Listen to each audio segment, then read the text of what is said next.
Welcome to SVN news. Andhra Pradesh assembly సమావేశాల్లో నేడు police వ్యవస్థలో జరుగుతున్న మార్పులపై తీవ్ర చర్చ జరిగింది. కూటమి ప్రభుత్వం చేపడుతున్న మార్పులపై వైఎస్ఆర్సీపీ నాయకులు హోంమంత్రిని ప్రశ్నించారు.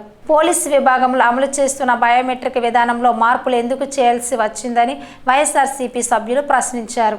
దీనికి హోంమంత్రి అనిత సమాధానం ఇస్తూ బయోమెట్రిక్ విధానం డీసీపీ కార్యాలయంలో ఏర్పాటు చేశామని తెలిపారు. విధులకు హాజరయ్యే పోలీస్ సిబ్బంది ముందుగా డీసీపీ కార్యాలయంలో బయోమెట్రిక్ నమోదు చేయాల్సి ఉంటుందని ఆమె పేర్కొన్నారు. ఆ రోజుకు వారు కేటాయించిన విధులు ఏమిటో తెలియజేయడం కోసం ఈ విధానం అమలు చేస్తున్నామని వివరించారు. పోలీసు వ్యవస్థలో పారదర్శకత పెంచడం మరియు విధుల నిర్వహణలో సమన్వయం ఉండేలా ఈ నిర్ణయం తీసుకున్నామని హోంమంత్రి స్పష్టం చేశారు. చూసుకుంటే 75 మంది ఇవన్నీ కూడా నేను డిఎస్పీ స్థాయి వ్యక్తుల గురించి మాట్లాడుతున్నాను అధ్యక్ష. నేను ఐపీఎస్లు సిఐల గురించి కూడా మాట్లాడలే. అంటే కేవలం ఇంచుమించుగా అందరు కలిపి ఇన్స్పెక్టర్ స్థాయిలో అధ్యక్ష 2019లో 149 మందిని పెట్టారు అధ్యక్ష. 2020లో 81 మందిని ఓన్లీ ఇన్స్పెక్టర్ స్థాయి గురించి చెప్తున్నా. 2021లో 104 మందిని, 2022లో 114 మందిని ఇలా పెట్టుకుంటే చూస్తే అధ్యక్ష సుమారుగా లాస్ట్ గవర్నమెంట్లో కూడా విఆర్లో పెట్టి పోలీసుల సేవలను వినియోగించుకోవడం అన్నది ఈ రోజు ఈ గవర్నమెంట్ వచ్చి కొత్తగా తీసుకొచ్చే నిర్ణయం కాదు. అదేవిధంగా విఆర్లో ఉన్న వాళ్ళకి విఆర్లో ఉన్న పీరియడ్లో జీతభత్యాలు రావు అన్న సంగతి ఈ రోజు ఈ గవర్నమెంట్ తీసుకున్న నిర్ణయం కాదు. ఇది ఇంతకు ముందు నుంచి వస్తున్నదే. ఎవరైతే 80 రోజుల లోపు కనుక విఆర్లో ఉండి పోస్టింగ్లో జాయిన్ అయితే వాళ్ళకి ఇమీడియట్గా డిపార్ట్మెంట్ పరంగా వాళ్ళకి రావాల్సిన అలవెన్సెస్ అన్నీ కూడా వాళ్ళకి వస్తాయి. 80 రోజులు దాటి కనుక 180 రోజులు కనుక అయితే ఫినాన్స్ డిపార్ట్మెంట్కి వెళ్ళి వస్తాయి. అంతే తప్పించి ఎవరికి కూడా రూపాయి బాకీ ఉండాల్సిన అవసరం గవర్నమెంట్కి లేదు. ఏదైతే పోలీస్ డిపార్ట్మెంట్ పనిచేస్తున్నారో వాళ్ళకి ఇవ్వాల్సిన బాధ్యత కూడా ఉంది. కాబట్టి ఆ పరంగా యాజ్ పర్ రూల్ మేము వెళ్తున్నాం అధ్యక్ష. అదొకటి. నెక్స్ట్ ఇందాక మాట్లాడుతూ ప్రభుత్వ ఉద్యోగం రావడం ఎంత కష్టమా అన్నది గౌరవ సభ్యులు సూచించారు. నిజంగా నేను ఒక గవర్నమెంట్ ఉద్యోగస్తురాలుగా అది నాకు తెలుసా బాధ. ఆ బాధ తెలుసు కాబట్టి ఎంతో కష్టపడి చదువుకున్న డాక్టర్ సుధాకర్ నా వ్యక్తిని నడి రోడ్డు మీద పోలీసుల చేత కొట్టించిన రోజు కూడా రియాక్ట్ అవ్వాల్సి వచ్చింది. ఎందుకు మాట్లాడుతున్నానంటే ఇదే చాలా మంది ఎంప్లాయీల్ని నడి రోడ్డు మీద ఇబ్బందులు పెట్టిన సందర్భాన్ని కూడా గౌరవ సభ్యులకి గుర్తు చేస్తున్నా.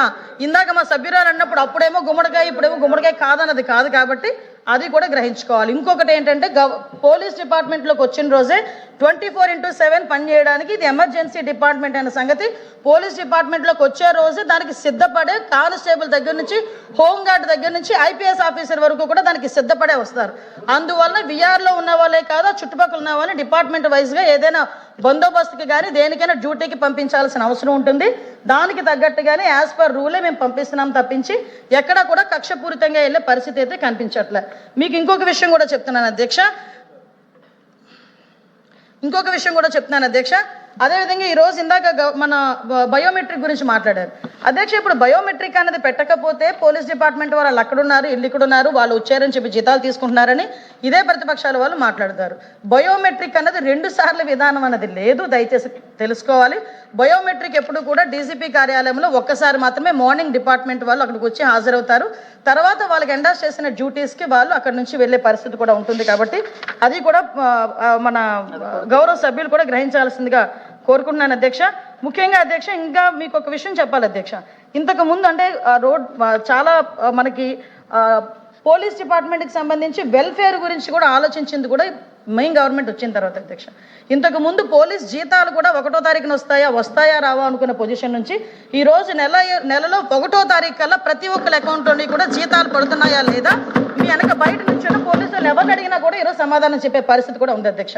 వీటితో పాటు అధ్యక్ష ఇందాక అన్నారు పిల్లల్ని చదివించుకోవాలి పెళ్ళిళ్ళు చేసుకోవాలని. నేను ఒక సందర్భాన్ని కూడా ఈ సందర్భంగా చెప్పాలి కాబట్టి చెప్తున్నాను. నేను అపోజిషన్లో ఉండేటప్పుడు నా ఊర్లో పనిచేస్తున్న ఒక సీఐ నా దగ్గరకు వచ్చి కన్నీళ్ళు పెట్టుకున్నాడు. ఏమయ్యా అంటే పిల్ల చదువుకు వచ్చింది, మేము లోన్ పెట్టుకుంటే 2 నెలలు అయిందమ్మా, మా సొమ్ము మాకు ఇవ్వడానికి లోన్ కూడా శాంక్షన్ చేయట్లేదు అని.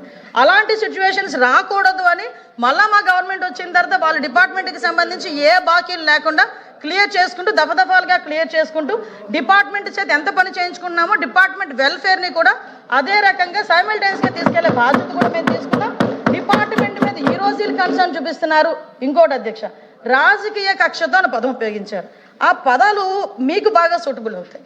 ఎందుకంటే చాలా మందిని కేవలం అండి ఈ సందర్భంగా నేను చెప్పాలి అధ్యక్ష, ప్రజల్ని కూడా ఎలా తప్పుదో పట్టించారంటే 14-19 టైంలో డిఎస్పీస్ ప్రమోషన్ వస్తే ప్రతి ఒక్క డిఎస్పీని ఒకే సామాజిక వర్గానికి చెందిన అందరినీ కూడా ఒకేలా డిఎస్పీని ఒకే సామాజిక వర్గానికి సంబంధించిన వాళ్ళు చేసేసారని ఆ రోజు బురద జల్లిన పరిస్థితి అధ్యక్ష. అంటే నేనేమంటానంటే పోలీస్కి కులం ఏంటి, పోలీస్కి మతం ఏంటి, పోలీస్కి రాజకీయం ఏంటి అధ్యక్ష? పోలీస్ చొక్కా వేసుకున్న రోజే అతను ప్రజలకి సేవ చేయాలి, దేశానికి సేవ చేయాలనే నిబంధనతో హోంగార్డ్ దగ్గర నుంచి ఐపీఎస్ స్థాయి వరకు కూడా వస్తారు అక్కడికి. ఇక్కడికి వచ్చిన తర్వాత నీ రాజకీయం పిచ్చి నా రాజకీయం పిచ్చి తీసుకొచ్చి రాజకీయాలకి ఆపాదించడం ఎంతవరకు కరెక్ట్? ఇంకోటి కూడా చెప్తాను అధ్యక్ష, ఒకనొక సందర్భంలో ఉద్యోగస్తులకి సంబంధించి మాకు ఇవ్వాల్సిన గ్రాట్యుటీలు కానీ వాటికి సంబంధించిన ఏదైతే బకాయిలు ఉన్నాయో ఇవ్వట్లేదని ఒక కానిస్టేబుల్ రోడ్డు మీదకి వస్తే ఆ కానిస్టేబుల్ ఉద్యోగం పోతే మళ్ళీ మెయిన్గా ఉద్యోగం తీసేస్తే మళ్ళీ మా గవర్నమెంట్ వచ్చిన తర్వాత అందుకు మళ్ళీ ఉద్యోగం ఇచ్చి ఈరోజు అతను మళ్ళీ ఉద్యోగం చేసుకుంటున్నాడు అధ్యక్ష. అది మా కమిట్మెంట్. లాస్ట్ గవర్నమెంట్లో రాజకీయ కక్షతో ఉద్యోగాలు తీసిన చాలా మంది కానిస్టేబుల్ ఫైళ్ళు ఈ రోజు నా టేబుల్ మీద ఉన్నాయి. వాళ్ళందరికీ కూడా తిరిగి ఉద్యోగాలు ఇస్తున్నాం. ఇందాకే అన్నారు ప్రభుత్వ ఉద్యోగం తెచ్చుకోవడం ఎంతో కష్టమని.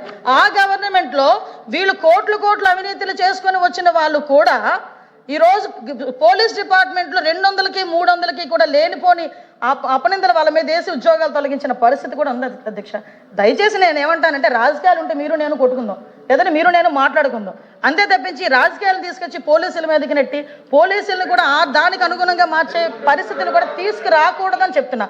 ఇంకోటి కూడా అధ్యక్ష, మాట్లాడేటప్పుడు ఇందాక సర్వీస్ 6,000 భోజనాలు పెట్టాం కానిస్టేబుల్స్.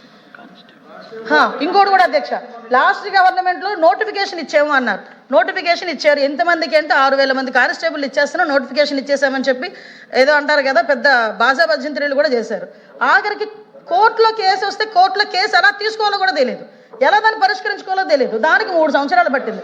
మేము వచ్చిన 20 నెలల్లో 18 నెలల్లో కోర్టు కేసులని క్లియర్ చేసి రిక్రూట్మెంట్ ఇచ్చి ఈరోజు ట్రైనింగ్ ప్రోగ్రాంలకు ఇవ్వడమే కాకుండా 4,000 రూపాయలున్న స్టైఫండ్ని 12,000 రూపాయలు చేసిన ఘనత కూడా మా ఎన్డీఏ గవర్నమెంట్ అధ్యక్ష.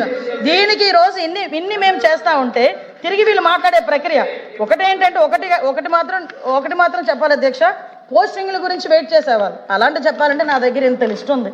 మీరు ఏ పోస్టింగ్ల గురించి ఎంతమందిని ఎన్ని రోజులు వెయిటింగ్ పెట్టారో లిస్టు కావాలంటే చంద్రశేఖర్ రెడ్డి గారికి స్వయంగా నేనే తీసుకెళ్ళిస్తా. మీరు ఇప్పుడు టాలీ చేసుకోండి. మేము అలాంటి పరిస్థితిలో వచ్చామని ఎవరైనా చూపించండి, మేము మాట్లాడతాం. దయచేసి నేను ఒకటే చెప్తున్నానండి, ఈరోజు పోలీసు వ్యవస్థను ప్రక్షాళన చేశాం. హోంగార్డ్ దగ్గర నుంచి ఐపీఎస్ స్థాయి వరకు ప్రతి ఒక్కరు కూడా రాజకీయాలకు అతీతంగా ప్రజలకి సేవ చేయాలి అని ఒకే ఒక ఉద్దేశంతో ఉన్నారు.